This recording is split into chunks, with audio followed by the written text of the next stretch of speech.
Vamos ler em Mateus capítulo 22, versículos 34 ao 40.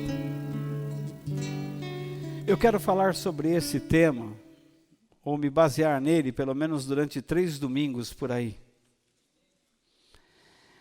E eu vou começar com esse texto, e possivelmente depois do 3º domingo eu termine com ele. Hoje eu quero começar de forma simples, eu não quero me aprofundar demais, mas nós vamos apenas pensar nos princípios que regem o nosso amor a Deus. Porque quando nós perguntamos a qualquer pessoa se ela ama a Deus, a resposta provável dessa pessoa, naturalmente, será que sim, eu amo a Deus. Ela dirá sempre isso, eu amo a Deus. Mas às vezes a sua resposta pode estar equivocada. Há muitas pessoas que estão dentro do Evangelho por anos e eles nunca perceberam o equívoco nas suas vidas. Eles nunca perceberam que precisam renascer, que eles precisam ser restaurados. Eles voltaram a ser pessoas más, voltaram a ter os mesmos princípios que regiam a vida de seus pais. Algumas pessoas dizem, isso é maldição? Meu amigo, a palavra de Deus diz que aquele que está em Cristo é uma nova criatura. As coisas velhas, essas crendices de maldição, de coisa toda, se passou. Quem está em Cristo é uma nova criatura, as coisas velhas se passaram, e eis que tudo se fez novo. Mas o problema é que se nós não abrimos os olhos, se nós não nos mantivermos em Cristo, nós voltamos a praticar tudo aquilo que praticávamos antes. Só que agora nós temos dentro de nós um filme que nos alega que nós aceitamos a Cristo no passado. E esse filminho que está no nosso subconsciente, geralmente vem à tona. E começa a nos dizer que está tudo certo. Mas o Espírito de Deus está gritando, não está. E você precisa mudar. Você está destruindo sua família. Você está entristecendo os seus filhos, você está entristecendo os seus amigos, seus colegas, você percebe que a sua vida lá no íntimo está amarrada, infeliz, mas você, por alguma razão, por orgulho, você não admite que precisa mudar. Que o amor de Deus nesta noite volte a se acender em nossos corações. Que nós possamos amar a Deus de verdade, porque esse é o propósito do Senhor em nossas vidas. E tem mais, nós não podemos amar a Deus do nosso jeito. Nós temos que amar a Deus do seu jeito, do jeito que Ele quer. Mas alguém diz, mas isso é egoísmo da parte dele. Não, não é, porque ele nos criou com essa capacidade. E nós a perdemos quando passamos a exercitar o nosso egoísmo. Quando nós nos tornamos donos de nós mesmos, autossuficientes, senhores do nosso nariz, começamos a andar segundo os nossos passos, a confiar demais em nós mesmos, nos tornamos presunçosos. Sequer lemos mais a Bíblia. Se numa reunião como essa, alguém se atreve, como eu me atrevo, vamos estudar a Bíblia, eu vejo às vezes pessoas se levantando, saindo, atendendo o celular. Quer dizer, vamos ter noção de onde nós estamos e diante de quem nós estamos. Nós estamos diante de Deus que nos está nos chamando de volta. Porque nós temos uma tendência para usarmos a palavra amor sem muita consciência do seu real significado. E nós atribuímos ao amor, a Deus, sentimento. Quando, na verdade, amar a Deus não tem nada a ver com sentimento. Porque nós passamos a amar sentimentalmente as coisas triviais, comuns de nossas vidas. E as pessoas que fazem parte dos nossos círculos de amizade. Então expressamos sentimentos com essas pessoas. E achamos que com Deus é a mesma coisa. Ah, eu sou apaixonado por Ele. Você pode ser apaixonado por Ele. Mas mesmo assim, o seu amor não é verdadeiro. Certa vez os religiosos desafiaram Jesus. E disseram, Senhor, o que o Senhor pode nos dizer sobre o verdadeiro mandamento? Jesus olhou para ele. Qual é o maior de todos os mandamentos? Jesus olhou para esses líderes e os pegou de calças curtas. Por quê?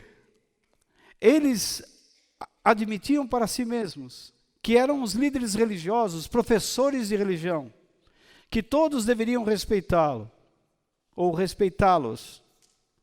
No entanto, eles eram pessoas desinformadas da palavra de Deus. Não conheciam as épocas. Não conheciam mais a mente de Deus.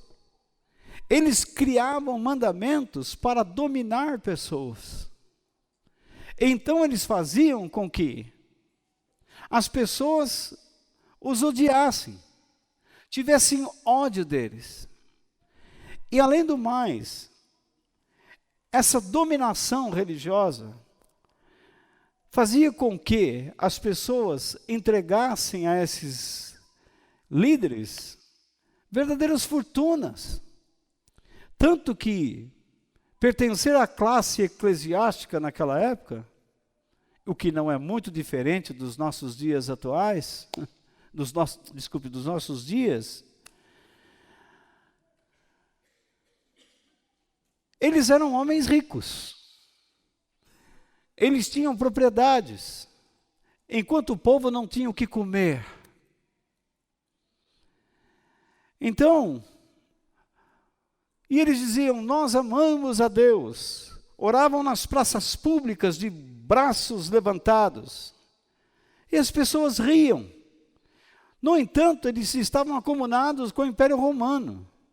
E eles tinham o poder para castigar aqueles que não andavam segundo seus preceitos, seus próprios conceitos. Eu já vi pessoas, uma vez uma senhora chegou para mim e disse assim, pastor, eu estou aqui com um envelope, e aí eu olhei o envelope, estava assim, primeira reunião, R$500, isso faz tempo. Segunda reunião, 750. Terceira reunião, 1.000. Até a sétima reunião, essa mulher já estava oferecendo naquele lugar quase R$5.000. Então eu disse, mas o que significa isso? É que eu entrei numa campanha numa igreja, porque eu quero melhorar o meu casamento. Então o líder da igreja disse que se eu não der essas quantias, que eu me virasse para conseguir esse dinheiro, porque eu fiz um acordo com Deus, e se eu não der esse dinheiro, 7 demônios do inferno entrarão na minha vida. E eu tentei explicar para ela que isso não está escrito em lugar nenhum da palavra de Deus. Mas ela conseguiu aceitar minha argumentação? Claro que não, porque ela era uma pessoa cristã há muito tempo, mas que nunca lia a palavra de Deus.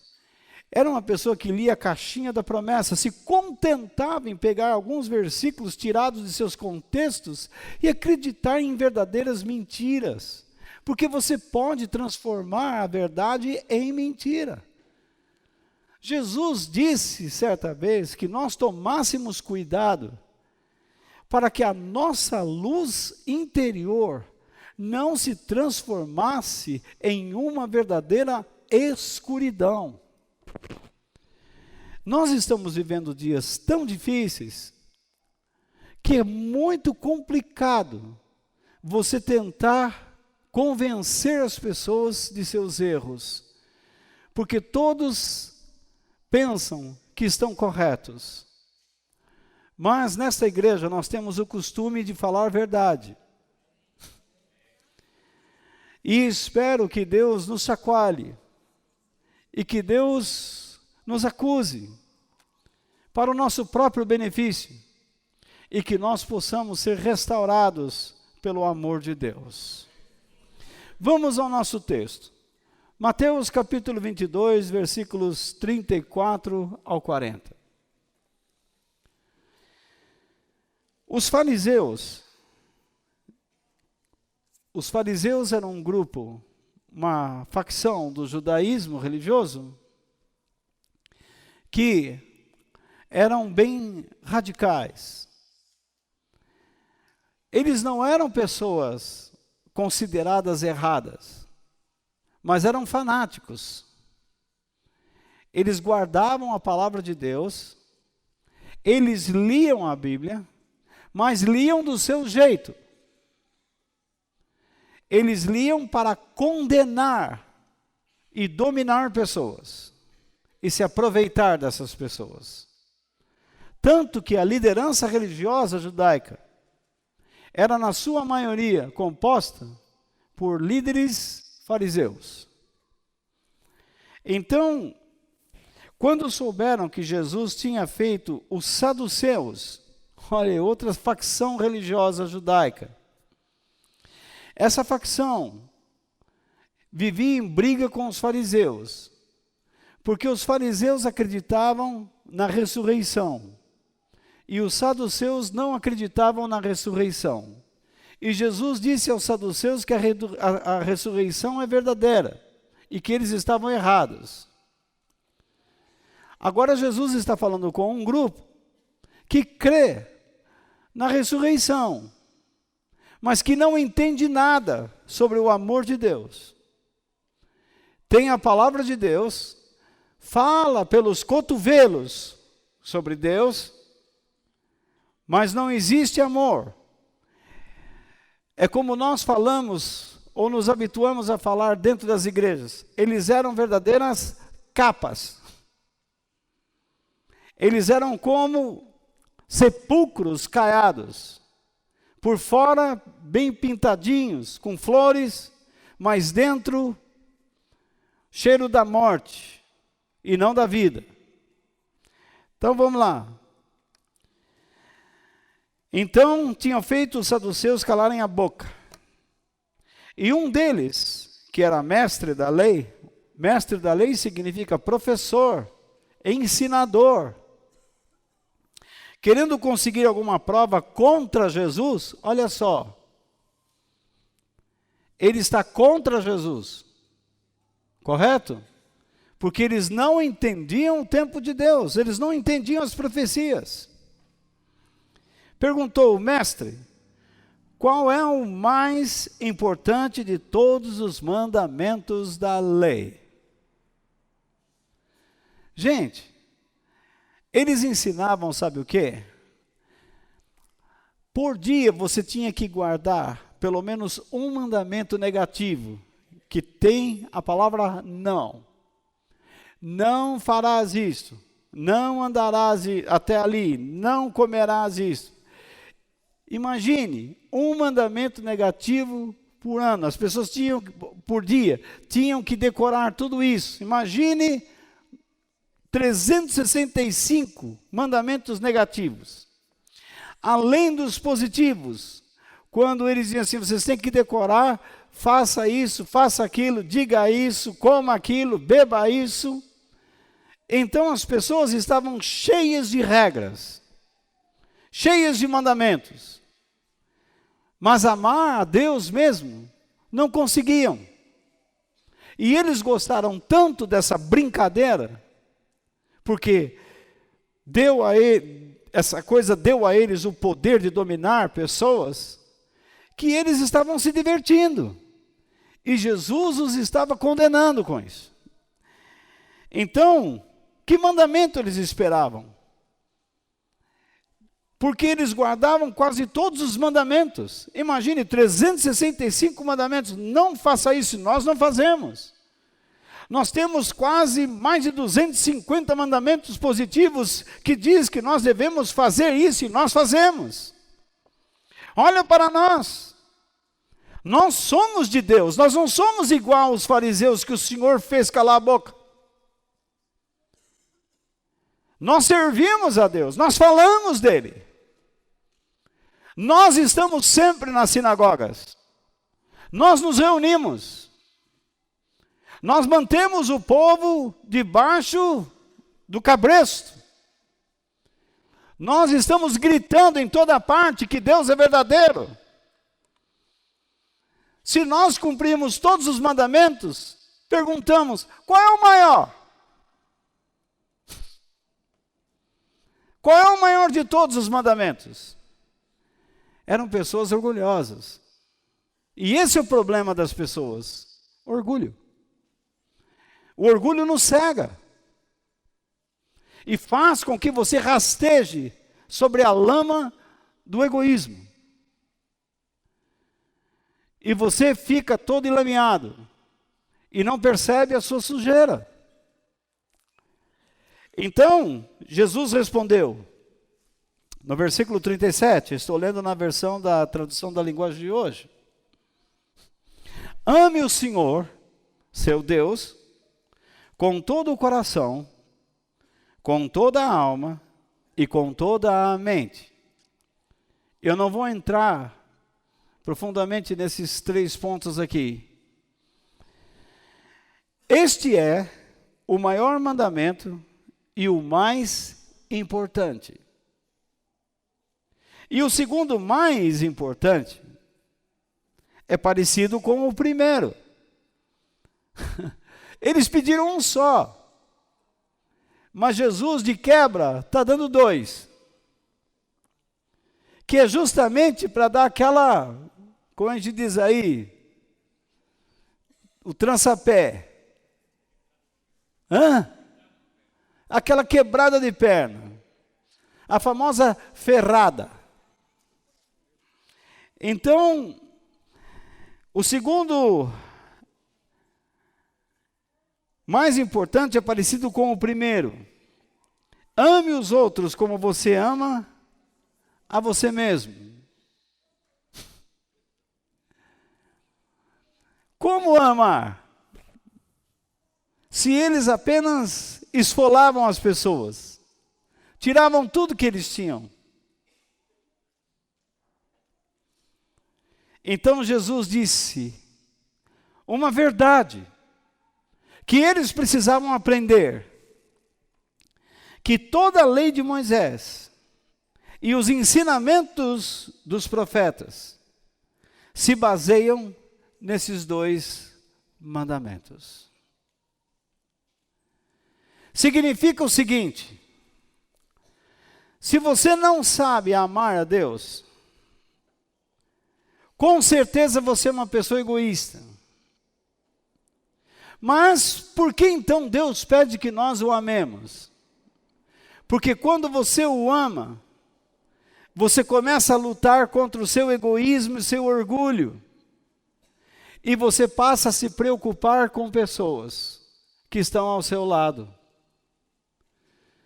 E então você passa a amar a congregação, a igreja. Você não apenas passa a amar a igreja, como também você se preocupa em ser uma pessoa útil à igreja. Afinal de contas, para que serve a palavra inspirada de Deus? Ela é o quê? Ela é útil para ensinar a verdade, condenar o erro, corrigir as faltas e ensinar a maneira certa de viver. Então, ela nos leva a 4 fatos. Nós aceitamos a palavra de Deus para que ela nos seja útil. Útil para nos ensinar a verdade. Então, se eu não quero aprender a verdade, a Bíblia para mim é inútil. Por isso eu não leio. Se eu não leio, como é que eu posso dizer que amo a Deus? Quando Ele vai me inspirar? Nunca! Você entra numa igreja, você vê um monte de gente fazendo campanha, novena, dezena, trigena, fazendo o que quiser. Como é que Deus pode abençoar pessoas que não amam? Responde. Se você tem um filho que só entra dentro da sua casa, abre a geladeira e sai, como é que você se sente acerca desse indivíduo, desse cidadão? Porque não parece filho. Ele apenas tem o passe para entrar.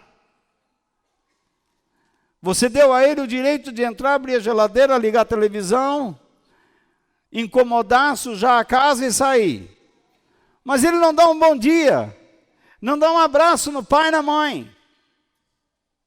E o marido? O marido que entra em casa, parece um estúpido, um bicho.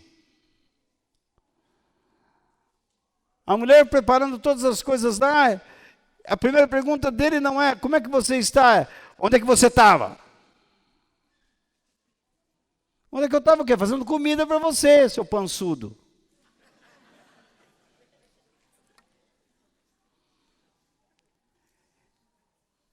A palavra de Deus afeta a nossa vida profundamente, em todos os níveis. E ela quer mudar o nosso caráter. E mesmo lendo a palavra de Deus, vez ou outra nós nos pegamos praticando as coisas horríveis que nós praticávamos no passado. Por isso, além de ensinar a verdade, ela tem que condenar o erro. A igreja tem que voltar a ter coragem para falar, você está errado. Deus não concorda com você. Esse evangelho que você está seguindo aí é mentiroso. Não te leva para perto de Deus de jeito nenhum. Você se engana, você se emociona, achando que Deus está feliz, porque você levanta a mão e chora. Mas o seu choro não tem nada a ver com Deus, tem a ver com a tua aflição. Oh, meu Deus. Você está aflito e você chora. Mas quando você se derrete diante de Deus, o choro é diferente. Inclusive a alegria que Deus dá, ela se mistura com a nossa tristeza e você é capaz de ter força. Mesmo em meio às suas lágrimas. A palavra de Deus condena o nosso erro com a finalidade de nos corrigir, a fim de que aprendamos a viver da maneira correta. Mas nós temos que viver da maneira correta com que finalidade?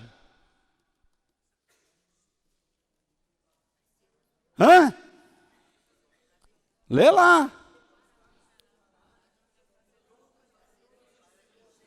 Blá, blá, blá, blá, blá, blá, blá.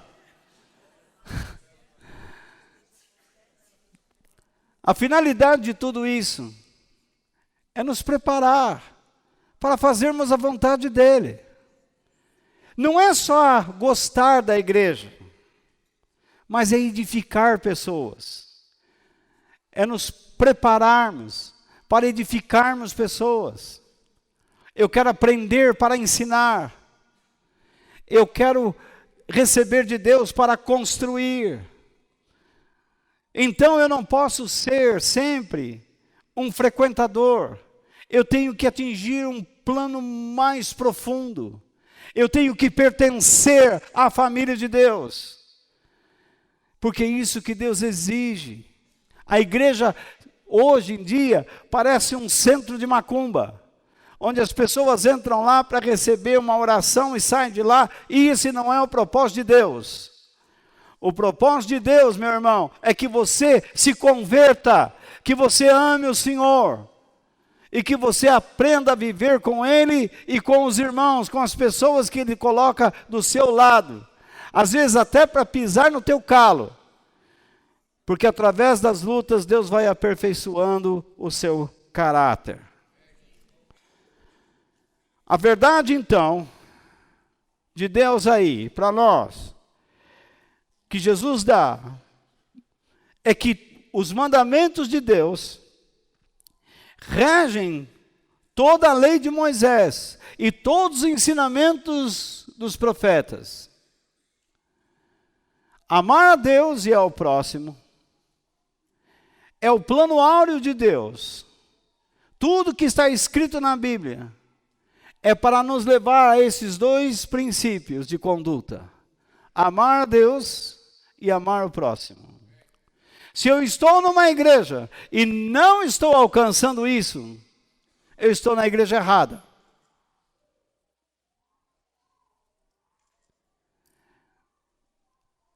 Se eu não estou sendo advertido sobre isso, eu estou ouvindo a pessoa errada.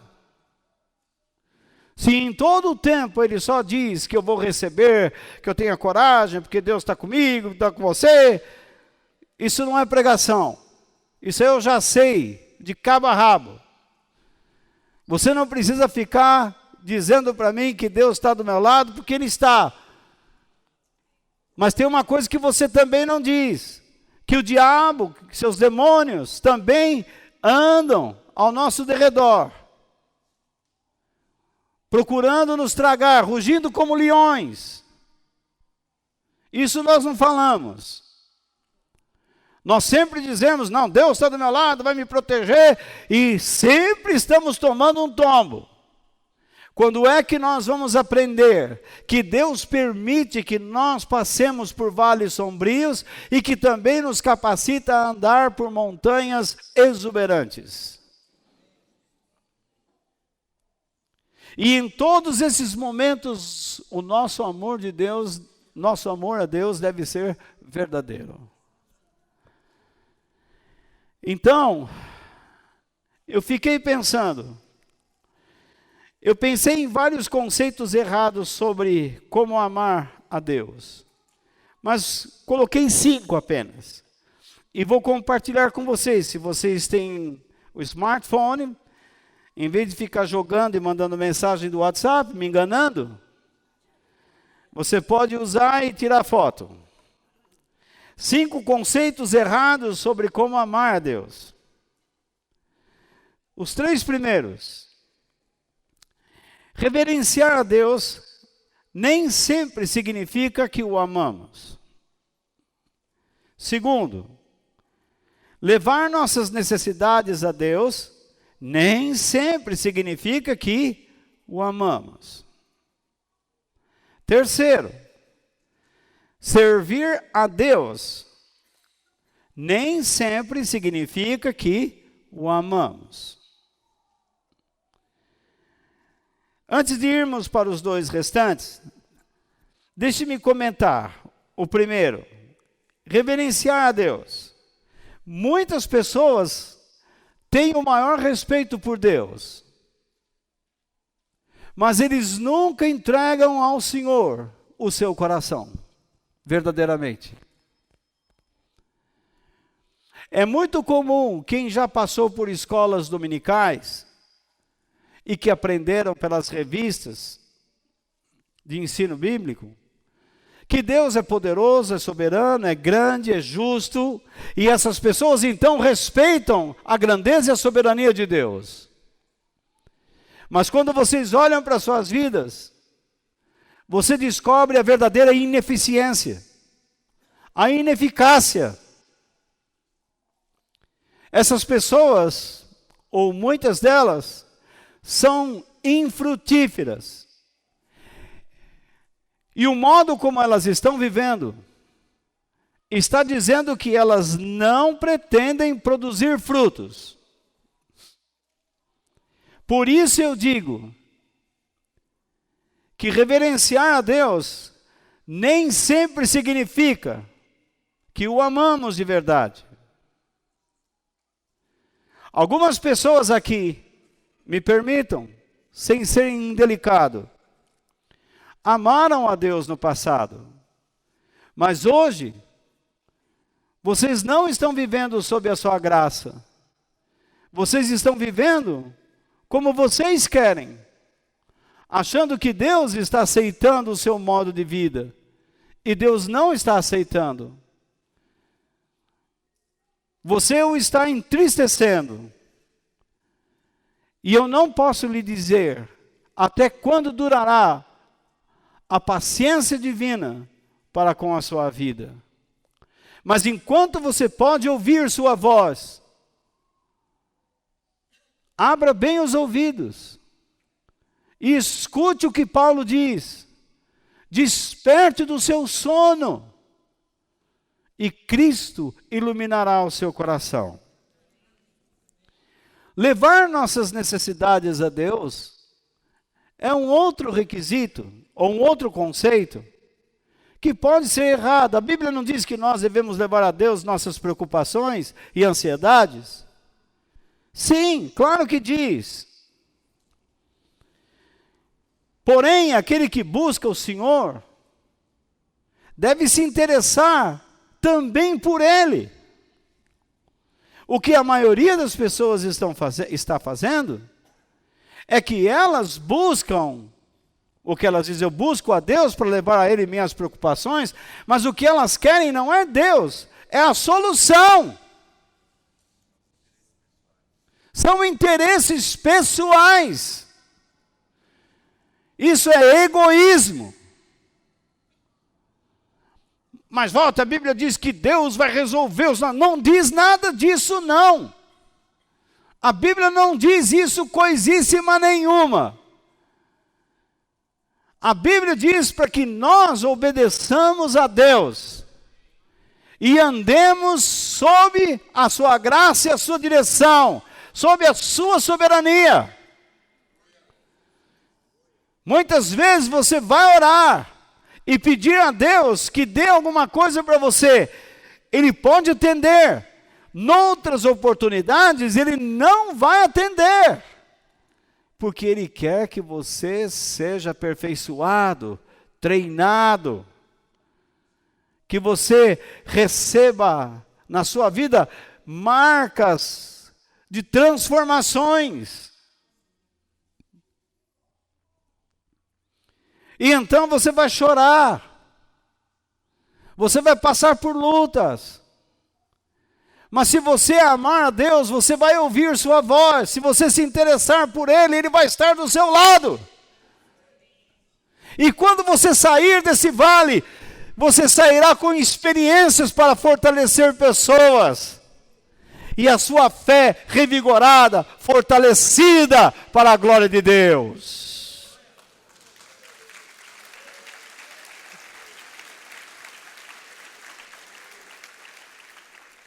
Servir a Deus nem sempre significa que o amamos. Há pessoas que estão dentro das igrejas e se ocupam com inúmeros afazeres. Chegam os domingos,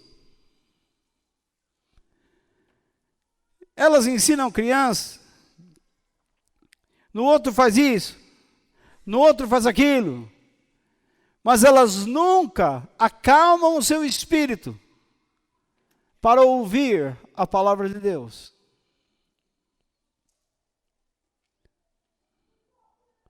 Há pessoas que dizem, eu estou no ministério, e corre para cá, corre para lá, corre para cá. Pastores, por exemplo, ficam correndo para lá, para cá, para lá, para cá, e não param. E não pegam suas Bíblias e a colocam diante do nariz e falam, vou estudar e meditar. Essa é a primeira obrigação de um pastor. Meditar na Bíblia. Mas hoje a igreja diz, o pastor é o nosso empregado. Empregado de vocês eu não sou. Eu sou escravo de vocês por causa de Cristo Jesus. Isto é, eu pertenço a Ele. E por pertencer a Ele, faço a vontade dEle a vocês. Eu falo a vocês a mente dEle. E coloco dentro de vocês o coração dEle. A vontade dEle. Vocês têm que tomar cuidado com esse ativismo. Porque senão depois vocês não fazem nenhuma coisa nem outra.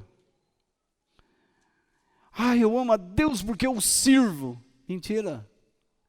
Você está equivocado. É melhor às vezes você parar, sentar e escutar por um tempo. E crescer. Para que quando você fizer alguma coisa, você faça em obediência.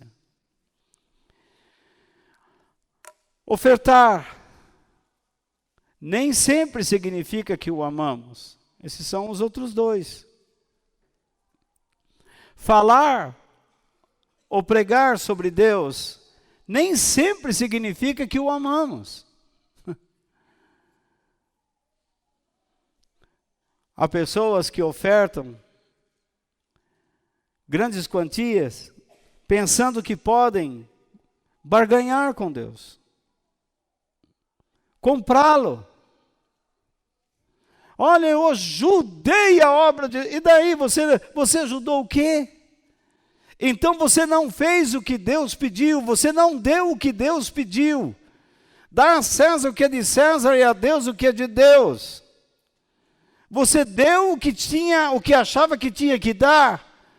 Você deu para depois jogar na cara dele e dos outros, olha, eu fiz isso. E você está pensando que Deus é um moleque? Não, ele não é moleque. Por isso eu digo que pessoas que ofertam sem o espírito de generosidade, entenderam bem? Pessoas que ofertam sem um espírito de generosidade, não estão fazendo nada em benefício próprio e pelo próprio reino de Deus. Falar ou pregar sobre Deus não foram poucas as vezes que eu ouvi pessoas chegando para mim dizendo assim, nada dá certo na minha vida, não paro em nenhum emprego, o que Deus quer que eu faça é pregar. Já ouviram isso? Quem já ouviu isso? São dementes. É pura demência. Esquizofrenia. É a famosa esquizofrenia gospel. Vê se isso é jeito de Deus chamar alguém. Se você olhar as pessoas que Deus chamou, todos eles estavam trabalhando e dando certo. Pedro tinha uma grande empresa de pescaria. E ele não chegou para Jesus e falou, Jesus, se manca aí. Agora que eu estou a milhão aqui, a minha casa, olha o tamanho dela. Vocês foram comigo lá em Cafarnaum, vocês viram o tamanho da casa de Pedro? E o tamanho da casa dos outros pescadores? O tamanho da casa de Pedro é maior que a sinagoga. Ô Jesus, vem cá. Eu posso cooperar com o teu ministério dando algum aí. Eu dou aí 5 peixinhos, tá bom? Só tem mania de ficar dobrando essas coisas. Então,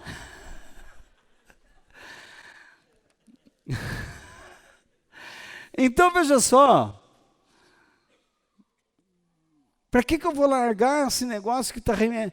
Às vezes, meu irmão, é isso que Deus faz, você vai largar. Quando Deus me chamou para o ministério, eu estava trabalhando. Quando eu ouvi sua voz, eu quero que você se prepare. E chegou na data, Deus me chamou e disse, saia. Quando eu saí é que eu passei necessidade. Falei, ué, mas Deus mandou eu sair. E agora eu não tenho um tostão. Eu saía daqui da Lapa, ia lá na Marechal Deodoro a pé. E voltava a pé, à noite. E aos domingos também. E naquela época as pessoas, quando viam alguém carregando uma Bíblia, e tinha poça d'água, porque chovia muito em São Paulo, eles costumavam passar com o carro na poça d'água para dar um banho na gente. Chegava na igreja tudo ensopado, sujo. E estava tudo certo. E voltava à noite. Hoje nós temos carros, automóveis, bons, com ar-condicionado. Você diz, estou cansado, hoje eu não vou. Não é uma charopada? Aí quando a coisa complica, ele já está há muito tempo no evangelho, e ele diz assim, Deus está me chamando para pregar. Quando esse camarada começa a abrir a boca, ninguém entende o que ele fala. Porque ele não tem o dom. Uma coisa é você ser comissionado por Deus para fazer a obra dele, a vontade dele, com as pessoas ao seu redor, onde você trabalha, onde você mora. Outra coisa é você se tornar uma estrela nas suas mãos. Alguém que tem que prestar conta a ele. Não é à toa que Paulo diz, aquele que almeja o episcopado, dura coisa está desejando. Ele não diz que já está dentro, está desejando. Ele está dando um conselho, você abre os olhos. Porque aquilo que você quer na sua vida é um problema muito sério. Quando você começa a falar de Deus achando que você é um pregador, você vai ter que prestar contas a Deus de cada palavra que você fala. Porque ou você encaminha o seu povo para Ele, ou você o distancia do Senhor.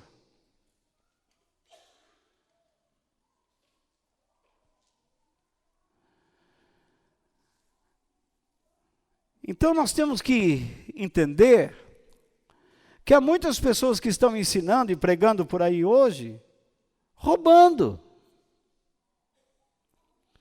Você vê um programa de televisão, com todo respeito, e acho que faltando ao mesmo tempo, quando você vê um camarada pedindo oferta, tem 5, 6 bancos. Aí ele diz, isso é para facilitar. Não é que é para facilitar, isso é coisa subliminar. Isso é para convencer você a entregar lá os cofres. Quando você assiste no YouTube os vídeos que depõem contra nós, o camarada pedindo a chave do carro, da lata, da sua lata. Você acabou de comprar aí um Cruze, um Fiat, um Volks, sei lá qual marca, um carro zero. E o camarada traz a chave aqui, dá o documento, isso aí é uma porcaria. Isso é porcaria porque ele quer. Não é porcaria. Isso é uma bênção que Deus colocou nas suas mãos para que você possa se locomover nesse mundo e fazer sua vontade. Mas a ganância de muitos é tão grande que cai na lábia desses pregadores. E depois, quando as coisas não dão certo, eles se afastam da igreja e não vão em lugar mais nenhum. Eu estou sendo claro? Bom, falei demais sobre isso aí. Mas por que há pessoas que não amam a Deus? Se eu falei sobre 5 conceitos errados, naturalmente eles estarão presentes nesse ponto que eu quero tratar com vocês. Mas vocês perceberam que no nosso texto, o que eles queriam? Eles queriam pegar Jesus numa contradição. Eles diziam que amavam a Deus, mas no fundo, eles não amavam Jesus. E eu pergunto, como é que você pode amar a Deus e não amar Jesus? E ter vergonha dele? A Bíblia ensina que Deus e Jesus, ou Jesus e Deus, são uma só pessoa. Esse é um mistério. É um mistério que vai completando a Trindade, Pai, Filho e Espírito Santo. Se você diz, eu amo a Deus, mas não quer uma vida cheia do Espírito Santo, você não o ama. Põe isso na sua cabeça. É a mesma coisa quando você diz, eu amo Jesus, mas você não fortalece a sua igreja, você não o ama. Não, mas eu estou dedicando agora.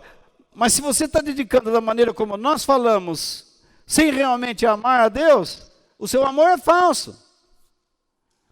Ô, Walter, o seu evangelho está muito complicado, então assim não vai dar não, hein? Talvez não dê mesmo para você. Mas gostaria que você se esforçasse para dar. Falhos nós somos e sempre seremos. No entanto, espera lá. Deve existir em nós alguma dignidade. O dia que nós verbalizamos a Deus o nosso compromisso com Ele, o dia que nós declaramos, Senhor, eu quero andar na Tua presença, nós aceitamos o trabalho de Deus até o último minuto de nossa vida.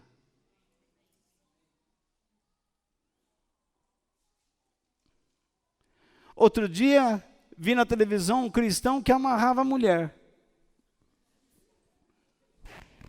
Ciúmes. Ele casou com a irmã era muito bonita, então ele achava que a irmã ficava aprontando com os irmãos. E ele amarrava. Ele amarrava, ele colocava as trancas nas portas, cadeado. Ela não podia ter motocicleta, bicicleta, patinete, carro, sapato, tinha que ficar em casa com a chinela havaiana. Isso é caráter de um homem de Deus? É um homem doentio. Porque quando você entrega a Deus sua vida, você entrega todos os seus direitos a Ele. E se você pratica essas coisas, Deus vai te punir. Porque para o céu você não vai. Essas pessoas têm uma vida infeliz. Sabe o que ele fez? Ele matou a mulher.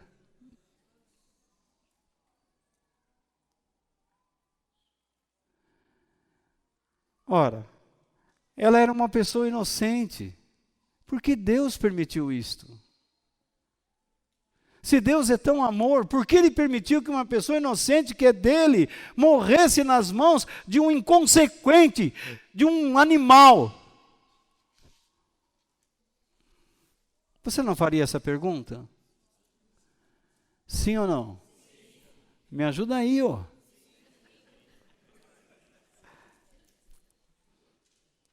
Não é a pergunta que as pessoas fazem?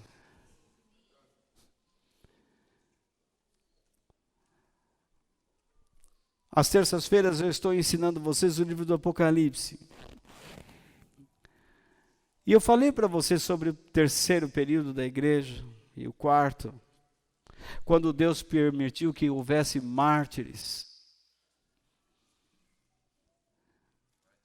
Porque às vezes Deus permite que pessoas sofram até um ponto que Ele sabe qual é, seja morrendo ou vivendo, para que outras pessoas aprendam a não fazerem a mesma coisa.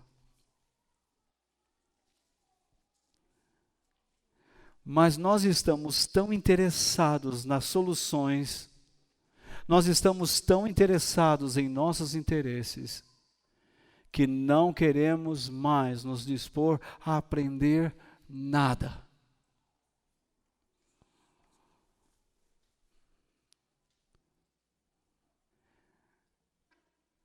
Esses dias, nem sei como agradecer tanta bondade da Denise.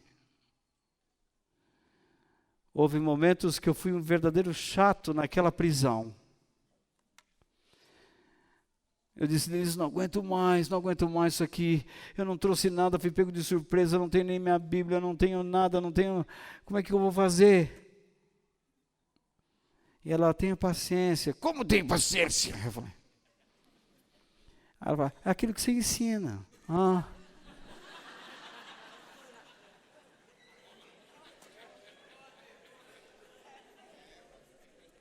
Como é que é? O quebra-perna. Mas é o que acontece. Foi as duas pernas. Caiu sua Bíblia. Irmão, não dorme não, senão a Bíblia vai cair da tua mão.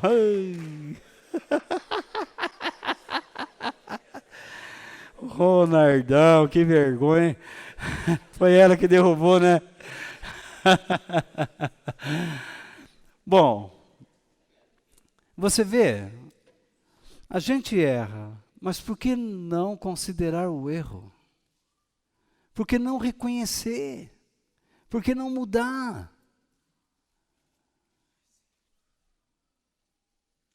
Por que você tem que continuar turrão? Por que você tem que continuar com uma pessoa mal-humorada? Uma pessoa que ninguém pode falar com você nada. Simplesmente você quer porque quer algo. E se aquilo não chegar na sua mão do jeito que você quer, o mundo não existe mais para você.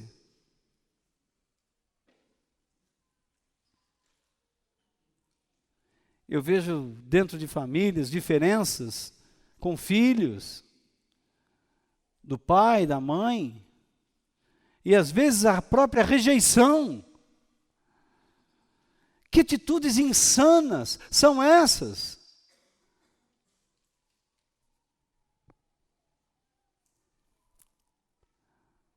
Meus irmãos, abram seus olhos.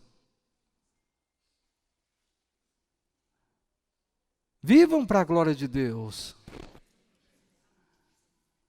Mas por que há pessoas que não amam a Deus?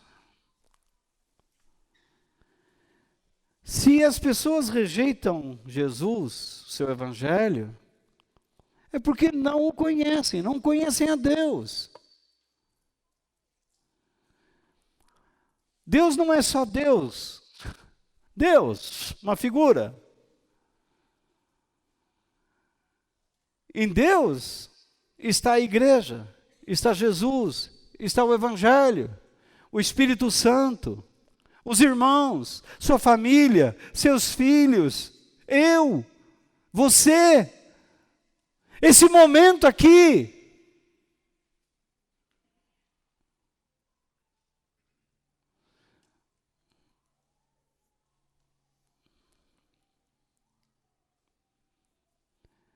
Outros não amam a Deus porque sentem ou se sentem incomodados com o seu juízo futuro.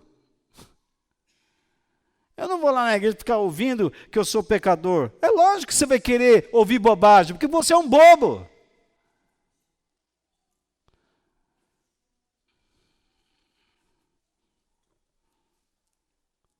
Cego gosta de ser guiado por cego, meu amigo.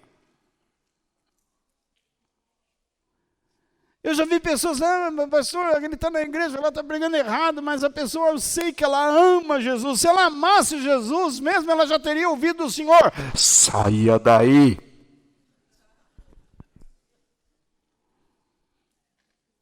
Às vezes eu reparo, quando eu fico em pé, sentado eu não vejo muito, mas eu reparo que pessoas, quando eu estou pregando, as pessoas começam assim, ó.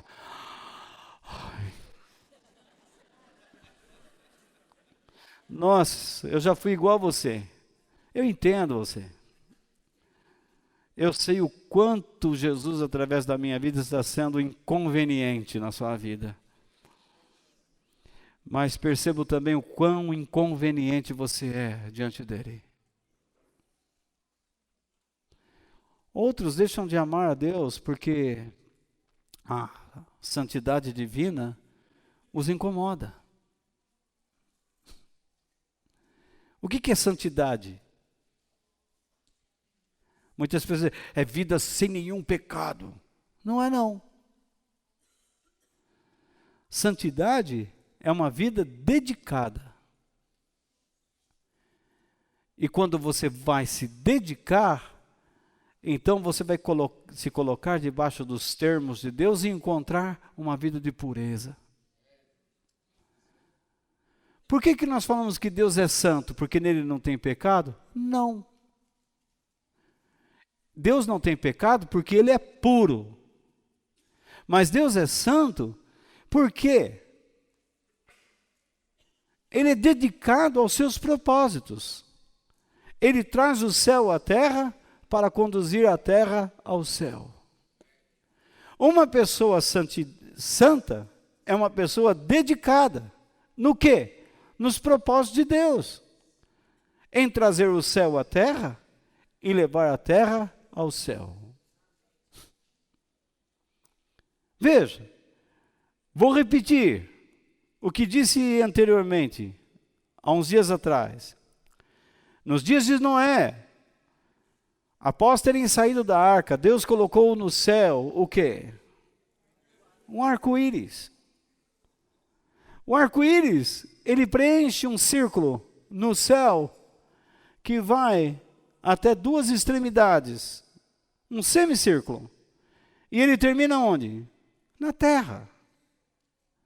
Deus está oferecendo o quê? A sua aliança. Cabe a nós, homens, fecharmos o círculo, conduzindo a terra ao céu. Mas quem quer se preparar para isso? A pessoa que quer se dedicar a Deus tem que entrar no processo de aprendizado. Mas as pessoas dizem, eu não tenho tempo. Se você não tem tempo, será que Deus se enganou ao te chamar? Deus chamaria alguém que não tem tempo para aprender? Deus chamaria alguém que não tem responsabilidade? Deus chamaria alguém que não quer ter dignidade? Ele não errou ao chamar você, só que algumas influências estão envenenando os seus sentimentos, os seus pensamentos.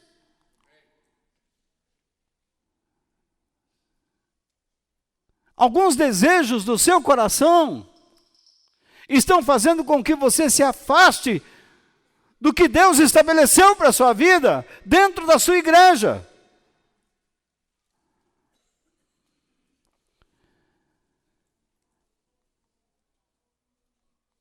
Por que pessoas não querem amar a Deus? Porque não querem aceitar outro estilo de vida. Eles querem estar dentro da igreja e continuar vivendo como se fossem verdadeiros mundanos. Mas Deus diz, não aceito isso. Eu transformei você. Você não é mais aquela pessoa. Então a pessoa, ela não quer saber, ela quer continuar vivendo assim, ela quer ser piriguete.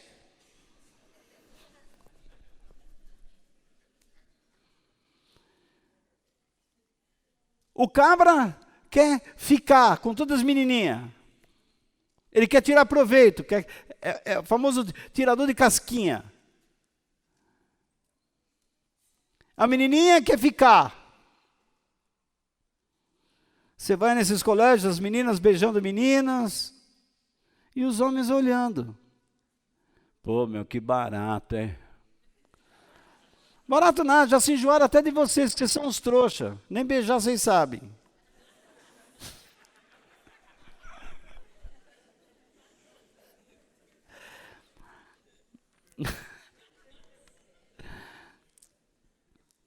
Mas o mundo está assim. Deixam de amar a Deus. Por que a pessoa não ama a Deus? Porque Deus condena a sua conduta. Ela não gosta. Tem pessoas assim, eu entrei numa igreja para ouvir uma mensagem de amor, mas lá o pregador só me carcou.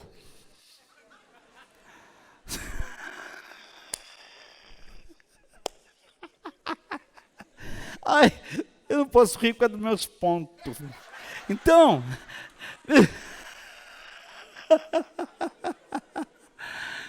ai, e dói mesmo. Mas na verdade, é que eu tenho uma cesariana aqui, você acredita? Tiraram meu filho, meu estômago, que eu amava, levar embora. Então, aí, eu gostava de acariciar ele, de dar coisas para ele. Desde que ele foi embora, olha o que aconteceu comigo. Ó, médico assassino. Amigo da Raquel lá, ué. Então,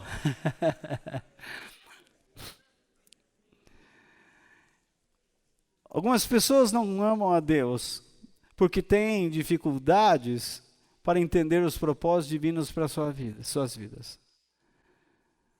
Imagine, eu vou andar com Deus com a minha vida toda desgramada desse jeito, nada dá certo, é uma tristeza em cima de tristeza. Não é assim que se pensa na vida.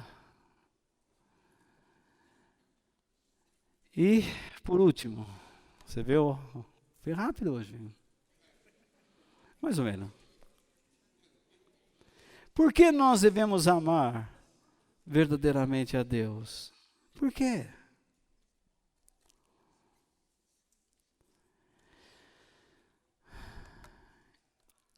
Primeiro, Deus nos criou para nos amar. Puxa vida, quando eu penso nisso, e eu tenho esta verdade brotando pelo Espírito Santo dentro de mim,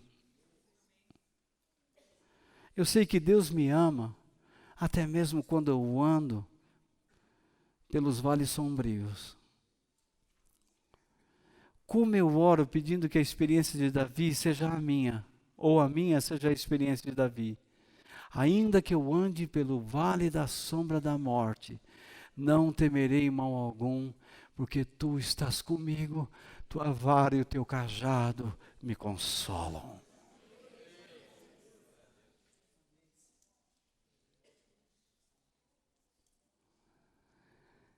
Aquele que habita a sombra do Altíssimo, aquele que habita no esconderijo do Altíssimo, a sombra do Onipotente descansará.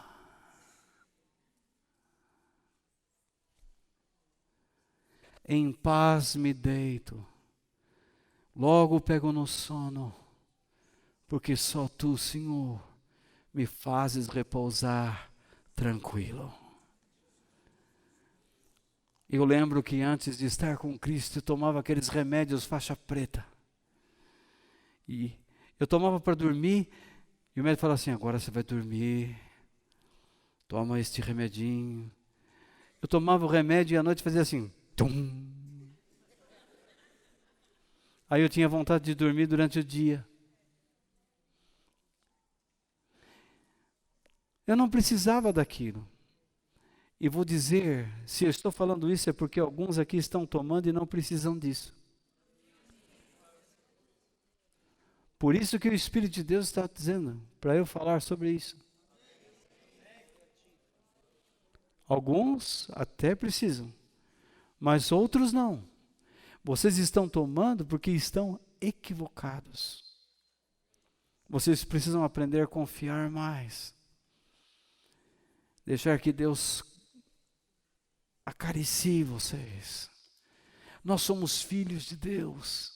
Ele nos ama. Não é porque alguma coisa ruim nos acontece que não existe mais a sua bondade, sua misericórdia. Ele nos ama. Sempre nos amará. Por que devemos amar Deus? Porque Ele nos deu Jesus como nosso Salvador e restaurador. Jesus me salvou. É o que nós ouvimos nas igrejas, não é? Mas salvou do quê? Salvar significa agora eu vou para o céu, estou salvo. Você está salvo do mundo. Antes dele você fazia certas coisas que agora você teria que ter vergonha. Como esses exemplos que eu falei há pouco de marido ruim, filho ruim, mulher ruim, sogra. Sogra não tem vergonha na cara. Então, na verdade,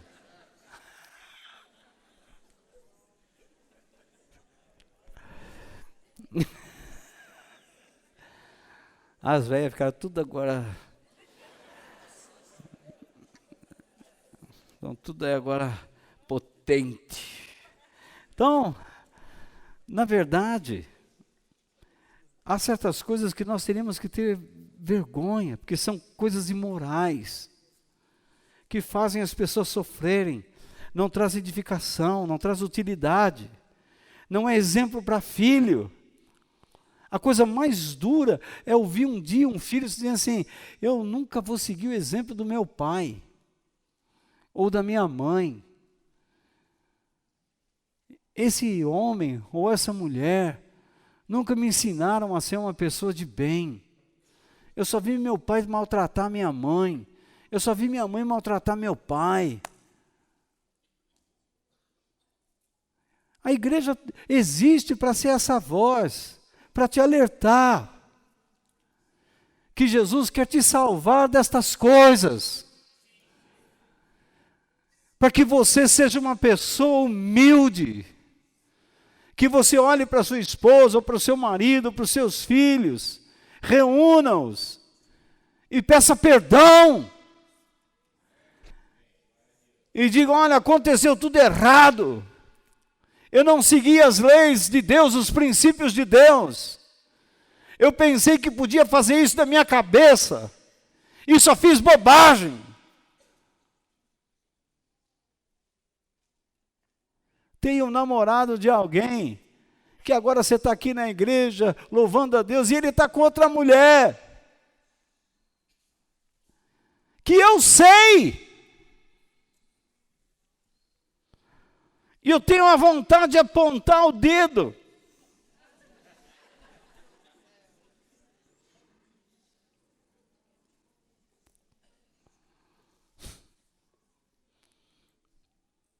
Mas Deus vai pegar. Ah, se vai. Vai entrar no estreito, irmão. É um mistério. Então,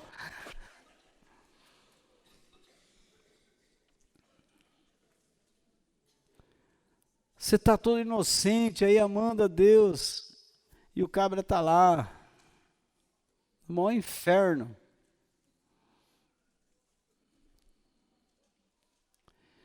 Jesus veio salvar esse cara desse lixo, dessa lama, desse mundanismo, desse encapeteamento, ou encapetação. Jesus veio salvar esse cara das mãos do diabo e restaurar sua vida. Seja uma mulher de Deus, seja um homem de Deus, tenha coragem para dizer chega, tenha coragem para dizer eu vou ser um homem e uma mulher de Deus. Deus vai dirigir minha vida, Deus me ama, eu nasci para ser amado por Ele. Ele vai dirigir minha vida, eu sei que vou estar andando na sua presença, Ele vai cuidar de mim a cada dia. Por quê? Porque eu devo amar a Deus, porque Ele tem me dado muitas promessas. Ele já declarou: não te deixarei, não te desampararei. Ele já declarou que o Senhor supre as nossas necessidades por meio de Jesus Cristo. Está escrito isso.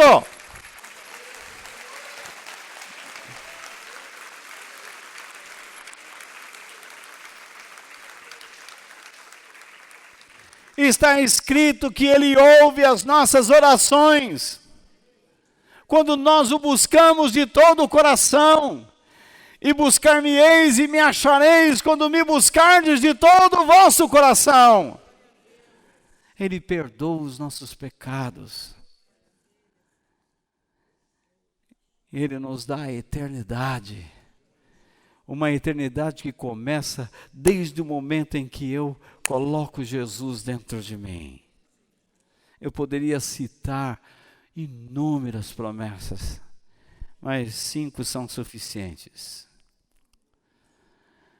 Quando nós amamos a Deus, nossa vida é transformada pelo poder do Espírito e da Palavra de Deus.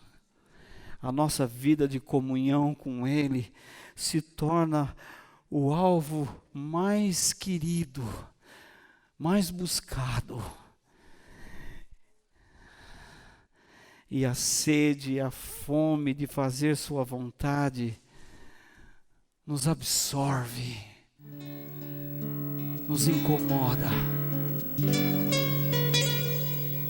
É isso que eu queria falar com vocês nesta noite.